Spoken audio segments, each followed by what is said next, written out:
কবরের সাইজও হবে, কবরে রাখার পরে প্রশ্ন কয়টা তা আলাদা। আমাকেও যেই প্রশ্ন আপনাকেও সেই একই প্রশ্ন। রবের পরিচয় দাও, ধর্মের পরিচয় দাও, রাহমাতুল লিল আলামিনের পরিচয় দাও। ও আল্লাহর বান্দারা ভালো করে বুঝো, তোমার আমার আল্লাহ এক, নবী এক, কোরআন এক, কাবা এক, ধর্ম এক, কালেমা এক, কাফন এক, কালার এক, কবর এক, প্রশ্ন এক। যদি তাই হয় তো তোমার আমি বয়ান করব কেন? বয়ান তো হিন্দুদের করব, পঞ্চগড়ে যাব, কারণ সেখানে টাকা দিয়ে মুসলমানের দিয়ে নিবা নয়। চট্টগ্রাম পাহাড়ে যাব, খ্রিস্টান মিশনারিরা মুসলমানের টাকা দিয়ে বিধর্মী বানায়, ওখানে আমাদের বয়ানের দরকার। কিন্তু ওখানে যাব কখন?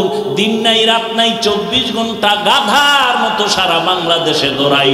ফজরের পরে বয়ান, জোহরের পরে বয়ান, আসরের পরে বয়ান, মাগরিবের পরে বয়ান, শুধু এই মুসলমানের তালি দিতে দিতে জীবন শেষ।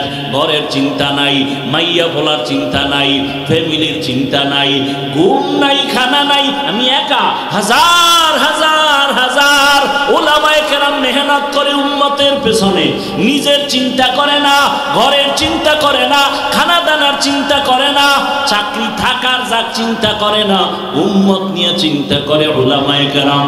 দাওয়াত ও তাবলীগওয়ালারাও মেহনত করে, পীর মাশায়েখরাও মেহনত করে, সমস্ত উলামায়ে কেরামদের মেহনত। এরপরেও মুসলমান দাড়ি রাখতে চাও না, নামাজ পড়তে চাও না। তুমিও মুসলমান, আমিও মুসলমান। আমি টুপি না দিলে লজ্জা পাই। তুমি কেমন ভিআইপি মুসলমান যে টুপি দিতে লজ্জা পাও? তাহলে তুমি সঠিক, আমি ব্যাঠিক না? আমি সঠিক, তুমি ব্যাঠিক, বুঝতেই আসি না। এত বয়ানের পরেও কেন কপাল খোলে না? ওরে বাবা, আমি দাড়ি না রাখলে লজ্জা, তুমি দাড়ি রাখতে গেলে লজ্জা। আমি নামাজ না পড়লে লজ্জা পাই, তুমি নামাজ পড়তে গেলে লজ্জা পাও। আমি মসজিদে না ঢুকলে লজ্জা, তুমি মসজিদে ঢুকতে গেলে লজ্জা পাও। আমি পর্দা না করলে লজ্জা লাগে, তুমি পর্দা করতে গেলে লজ্জা লাগে। কারণটা কিরে বাবা বুঝি না, কপাল কেন এত দুর্বল? আসলে তো এই কথাই সত্য, যার কপাল পুড়িয়া যাবে। আমি হাফিজুর রহমান কেন, মক্কা মদিনার ইমাম কেন, স্বয়ং রসুলেও বয়ান করলেই বেঈমানের কপাল খুলে না। ওই বেঈমানের ব্যাপারে একটু আগেও কিন্তু বলছি, মনে আসেনি নামটা? রসুলের মতো ব্যক্তির বয়ান শুনিয়াও কপাল খুলে না। কত বড় নিকৃষ্ট বেঈমান! কে সে আবার রসুল, যেই রসুলের চেহারাটা দেখার জন্য গর্তের সাপ অধীর আগ্রহে আছে। কেমন মায়ার নবী আমার, যেই রহমতের নবীর হায়াতে একটা মিথ্যা কথা বলেন নাই। কেমন রহমতের নবী, যে রহমতের নবী কোনোদিন কাউকে একটা গালি দেন নাই। হাজারো গালি শুনছেন, একটা গালির জবাবও দেন নাই। কেমন মায়ার নবী, যার চেহারা মোবারকে মোহাব্বতের একটা নজর দিলে জাহান্নামের আগুন হারাম। কেমন মায়ার নবী আমার, যেই রহমতের নবীর চেহারার দিকে শুধু একটা নজর দিলে পেটের ক্ষুধা থাকে না। কেমন নবী, যে নবী কদম দিয়া যখন রাস্তা দিয়া হাঁটেন মেঘের খণ্ড ছায়া দেয়, শরীর মুবারকে মশা মাছি পড়ে না, হারাম। নবী বলেন যখন রাস্তা দিয়া চলেন, রাস্তার দুপাশের গাছ নত হয়ে নবীজিরে সালাম দেয়। এমন মায়ার নবীকে একবার আর দুইবার না, 13 বছর নবীকে দেখলো, বয়ান শুনলো, কিন্তু কপালে কালেমা আসলো না। এত বড় বেঈমানের নাম জানেননি? কি নাম? এর নাম কপাল। অন্যদিকে 27 বছরের একটা যুবক তরবারি নিয়ে দৌড়ায় আমার নবীকে জবাই করার জন্য। কয় বছরের যুবক?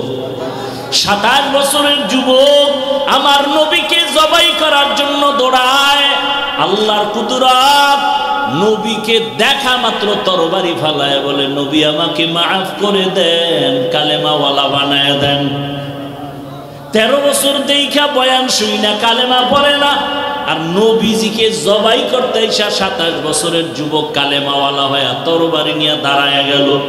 বাইতুল্লাহর হাতিমে দাঁড়ায় চিৎকার দিয়া বলে, এই মক্কার মুশরিক বেঈমান, মুহাম্মদের বিরুদ্ধে একটা কথা যদি বলতে চাও আমার তরবারির সামনে দাঁড়া। আমি মুহাম্মদের হাতে 40 নম্বরের মুসলমান, সামনে দাঁড়া। 27 বছরের যুবকের হুঙ্কার। আকামটা করলো কে?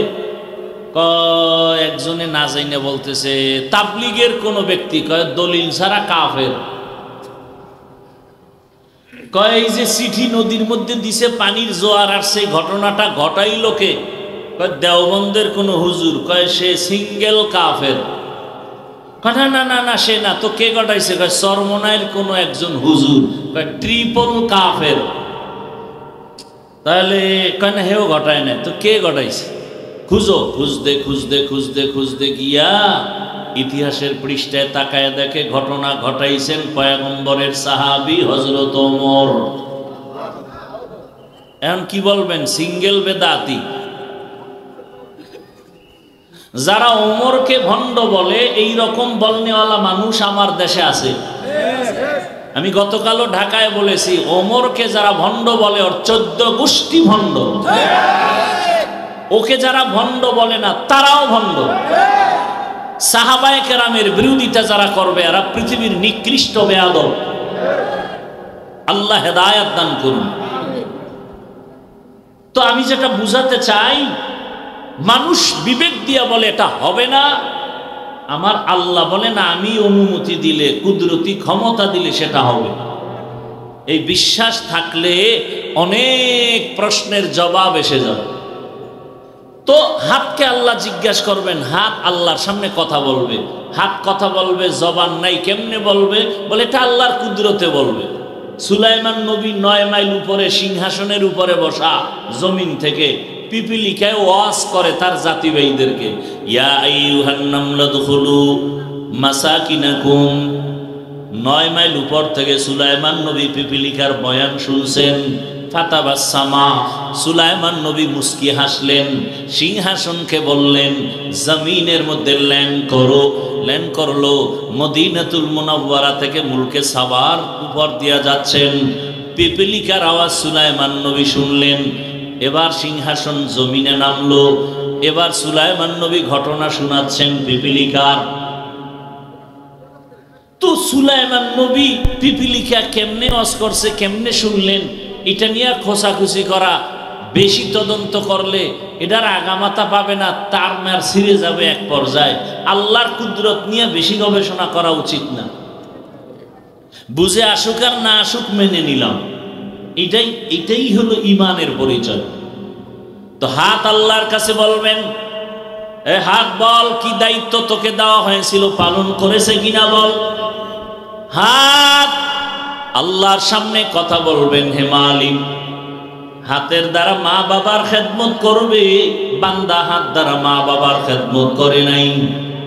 কলম দিয়া মানুষের কল্যাণে কাজ করবে, ফেসবুকে সারাটা রাত, মোবাইলে আঙ্গুল দিয়া দিয়া মানুষের বদনামের পেছনে আঙ্গুল ব্যবহার করেছে।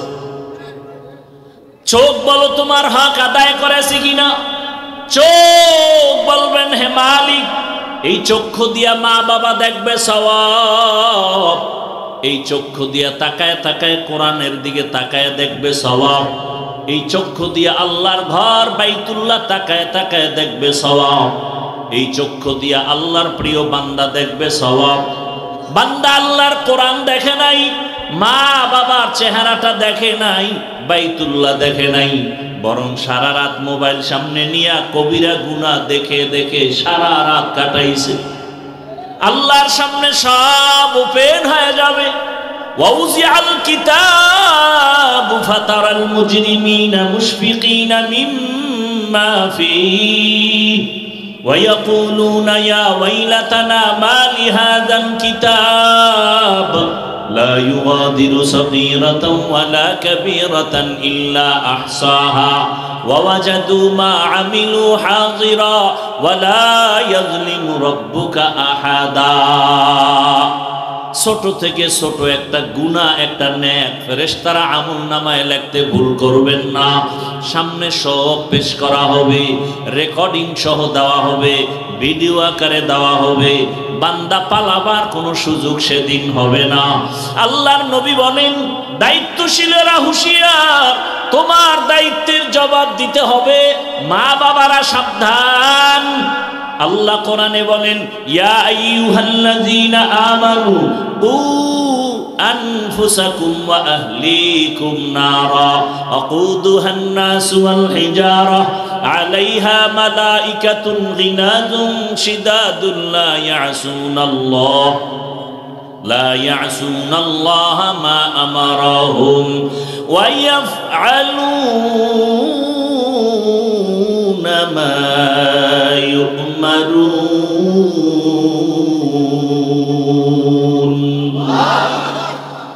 আল্লাহ বলেন, মুমিন জাহান্নাম থেকে আগে নিজেকে বাঁচাও, এরপরে দায়িত্ব শেষ না, তোমার আহালকে বাঁচাও। মা বাবা জাহান্নাম থেকে নিজেকে আগে বাঁচাও, তোমার আহাল সন্তানকে জাহান্নাম থেকে বাঁচাও। স্বামী, তুমি জাহান্নাম থেকে নিজেকে আগে বাঁচাও, তোমার আহাল স্ত্রীকে জাহান্নাম থেকে বাঁচাও। শিক্ষক, জাহান্নাম থেকে নিজেকে আগে বাঁচাও, তোমার আহাল ছাত্রদেরকে জাহান্নাম থেকে বাঁচাও। প্রত্যেকেই দায়িত্বশীল, দায়িত্ব থেকে নিজেকে হেফাজতে রাখো। আল্লাহ বলেন কোরআনের মধ্যে দুইটা কর্মসূচি দিলেন, মুমিনকে কোনো বেঈমানকে দেন নাই। ও মুমিন, দুইটা কর্মসূচি, আমি আল্লাহকে হক আদায় করে ভয় করো, মুসলমান না হইয়া কবরে আসবা না। বেঈমানকে না বলে মুমিনকে বললেন কেন? সংক্ষেপ জবাব হলো, জান্নাত শুধু মুমিন পাবে, কোনো বেঈমান জান্নাত পাবে না। জান্নাত কারা পাবে? কোনো বেঈমান জান্নাত, মুমিনও যে জান্নাত পাবে বহু বেতের বাড়ি খাওয়ার পর। কি মনে হয় আপনারা হাসতে হাসতে জান্নাত পাবেন? এত সহজ মনে করছেন? এই যে এত মানুষ এখানে বসে আছেন, আজকে ফজরের নামাজ পড়েন নাই অনেকেই, জোহরের নামাজ পড়েন নাই, আসরের নামাজ পড়েন নাই, মাগরিবের নামাজ পড়েন নাই, এশার নামাজের আজান হয়েছে, এখানে মোনাজাতের পরে আজান হবে, নামাজ হবে, 10 ভাগের 9.5 ভাগ চলে যাবে। এরপরে চাপাবাজি করবে রাস্তায় গিয়া, নামাজ না পড়লে কি হবে? আমগো ঈমান তাজা।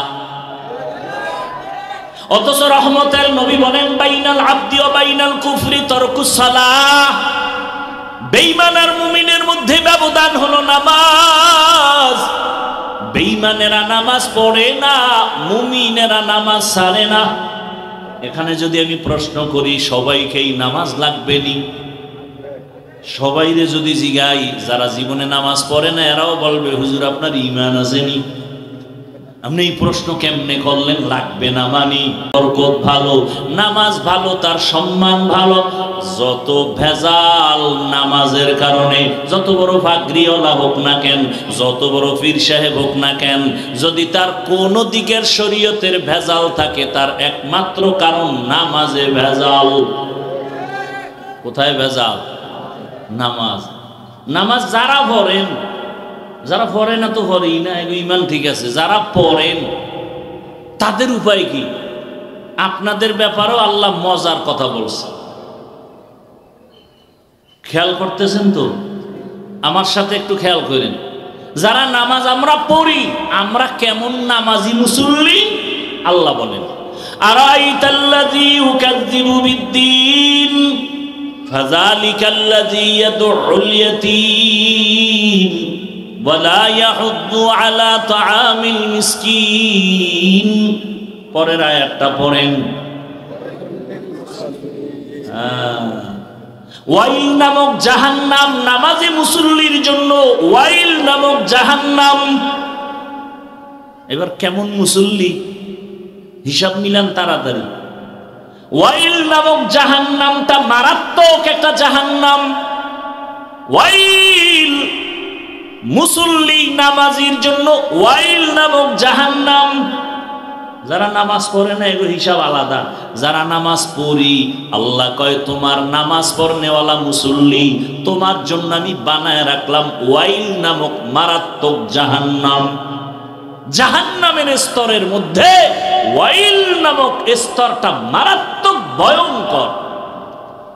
ওয়াইলুল লিকুল্লি হুমাযাতিল লুমাযা মানুষের দোষ যারা পেছনে পেছনে বলে আর লেখে, এদের জন্য ওয়াইল নামক জাহান্নাম। ওয়াইলুল লিল মুতাফফিফিন, যারা ব্যবসা করতে গিয়া মাপে ভেজাল করে, এদের জন্য ওয়াইল নামক জাহান্নাম।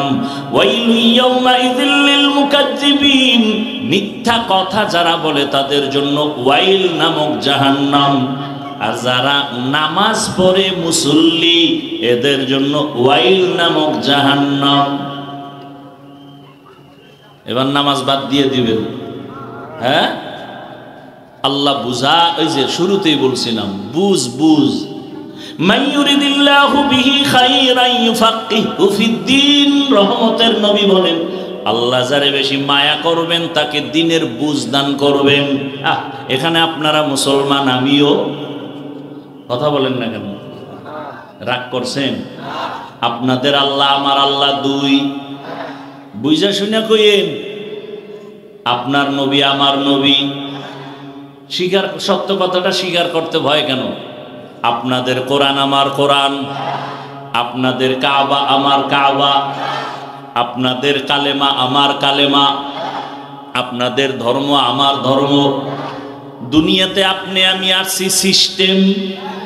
শুধু জল ঢাকার মানুষগুলো মনে হয় জন্মকালে লঙ্গি ভরে আসছিলেন। বিদায় বেলা কাফনের সংখ্যা হবে কারোর জন্য একটা বেশি। কে ধনী কে গরিব, কে আলেম কে মূর্খ, সবার বেলায় তিনটা কাফন।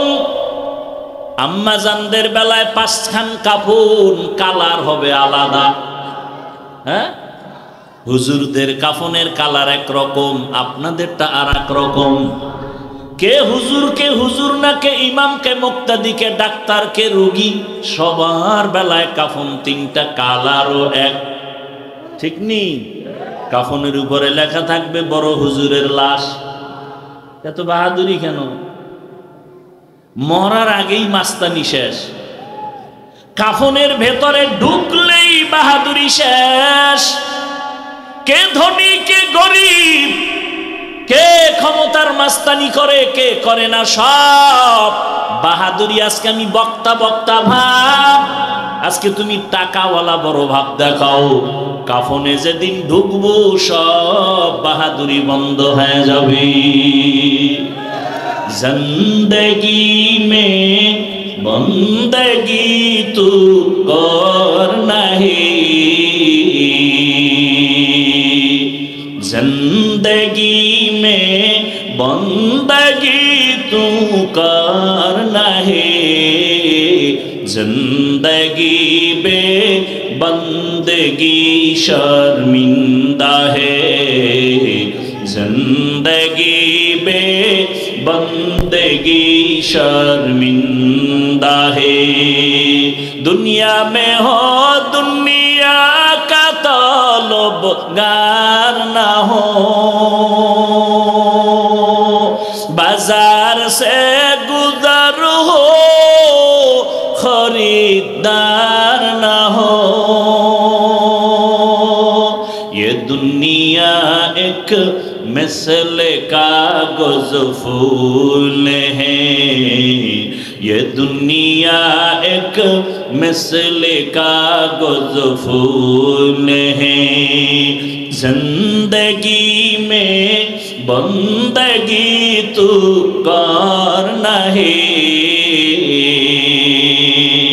जिंदगी में बंदगी तू कर नहीं, जिंदगी बे बंदगी शर्मिंदा है, जिंदगी बे बंदगी शर्मिंदा है। जिंदगी में बंदगी कुल बंदगी, बंदगी बे जिंदगी शर्मिंदगी। কাফনের কালারও কি? কবরের সাইজ একটু আপনাদের এলাকাটা বড় না, তাও এক। কবরের সাইজও হবে এক। কবরে রাখার পরে প্রশ্ন কয়টা তা আলাদা। আমাকেও যেই প্রশ্ন আপনাকেও সেই একই প্রশ্ন। রবের পরিচয় দাও, ধর্মের পরিচয় দাও, রাহমাতুল লিল আলামিনের পরিচয় দাও। ও আল্লাহর বান্দারা ভালো করে বুঝো, তোমার আমার আল্লাহ এক, নবী এক, কোরআন এক, কাবা এক, ধর্ম এক, কালেমা এক, কাফন এক, কালার এক, কবর এক, প্রশ্ন এক। যদি তাই হয় তো তোমার আমি বয়ান করব কেন? বয়ান তো হিন্দুদের করব, পঞ্চগড়ে যাব, কারণ সেখানে টাকা দিয়ে মুসলমানের কাদিয়ানি বানায়। চট্টগ্রাম পাহাড়ে যাব, খ্রিস্টান মিশনারিরা মুসলমানের টাকা দিয়ে বিধর্মী বানায়। ওখানে আমাদের বয়ানের দরকার, কিন্তু ওখানে যাব কখন? দিন নাই রাত নাই, 24 ঘন্টা গাধার মতো সারা বাংলাদেশে দৌড়াই। ফজরের পরে বয়ান, জোহরের পরে বয়ান, আসরের পরে বয়ান, মাগরিবের পরে বয়ান। শুধু এই মুসলমানের তালি দিতে দিতে জীবন শেষ।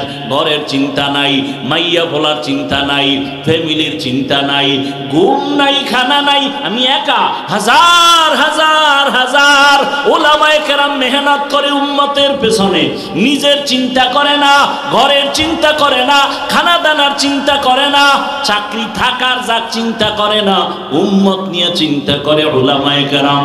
দাওয়াত ও তাবলীগওয়ালারাও মেহনত করে, পীর মাশায়েখরাও মেহনত করে, সমস্ত উলামায়ে কেরামদের মেহনত।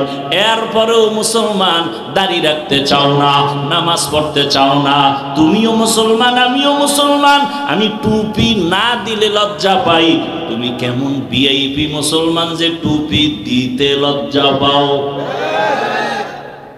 তাহলে তুমি সঠিক, আমি বেঠিক? না, আমি সঠিক, তুমি বেঠিক, বুঝতেই আসি না। এত বয়ানের পরেও কেন কপাল খোলে না? ওরে বাবা, আমি দাড়ি না রাখলে লজ্জা, তুমি দাড়ি রাখতে গেলে লজ্জা। আমি নামাজ না পড়লে লজ্জা পাই, তুমি নামাজ পড়তে গেলে লজ্জা পাও। আমি মসজিদে না ঢুকলে লজ্জা, তুমি মসজিদে ঢুকতে গেলে লজ্জা পাও। আমি পর্দা না করলে লজ্জা লাগে, তুমি পর্দা করতে গেলে লজ্জা লাগে। কারণটা কিরে বাবা? বুঝি না। কপাল কেন এত দুর্বল? আসলে তো এই কথাই সত্য, যার কপাল পুড়িয়া যাবে। আমি হাফিজুর রহমান কেন, মক্কা মদিনার ইমাম কেন, স্বয়ং রসুলেও বয়ান করলেই বেঈমানের কপাল খুলে না। ওই বেঈমানের ব্যাপারে একটু আগেও কিন্তু বলছি, মনে আসেনি নামটা? রসুলের মতো ব্যক্তির বয়ান শুনিয়াও কপাল খুলে না। কত বড় নিকৃষ্ট বেঈমান! কে সে আবার? রসুল, যেই রসুলের চেহারাটা দেখার জন্য গর্তের সাপ অধীর আগ্রহে আছে। কেমন মায়ার নবী আমার, যেই রহমতের নবীর হায়াত একটা মিথ্যা কথা বলেন নাই। কেমন রহমতের নবী, যে রহমতের নবী কোনোদিন কাউকে একটা গালি দেন নাই। হাজারো গালি শুনছেন, একটা গালির জবাবও দেন নাই। কেমন মায়ার নবী, যার চেহারা মোবারকে মোহাব্বতের একটা নজর দিলে জাহান্নামের আগুন হারাম। কেমন মায়ার নবী আমার, যেই রহমতের নবীর চেহারার দিকে শুধু একটা নজর দিলে পেটের ক্ষুধা থাকে না। কেমন নবী, যে নবী কদম দিয়া যখন রাস্তা দিয়া হাঁটেন মেঘের খণ্ড ছায়া দেয়, শরীর মোবারকে মশা মাছি পড়ে না, হারাম। নবী বলেন যখন রাস্তা দিয়া চলেন রাস্তার দুপাশের গাছ নত হয়ে নবীজির সালাম দেয়। এমন মায়ার নবীকে একবার আর দুইবার না, 13 বছর নবীকে দেখলো, বয়ান শুনলো, কিন্তু কপালে কালেমা আসলো না। এত বড় বেঈমানের নাম জানেননি? কি নাম? এর নাম কপাল। অন্যদিকে 27 বছরের একটা যুবক তরবারি নিয়ে দৌড়ায় আমার নবীকে জবাই করার জন্য। কয় বছরের যুবক? 27 বছরের যুবক আমার নবীকে জবাই করার জন্য দৌড়ায়।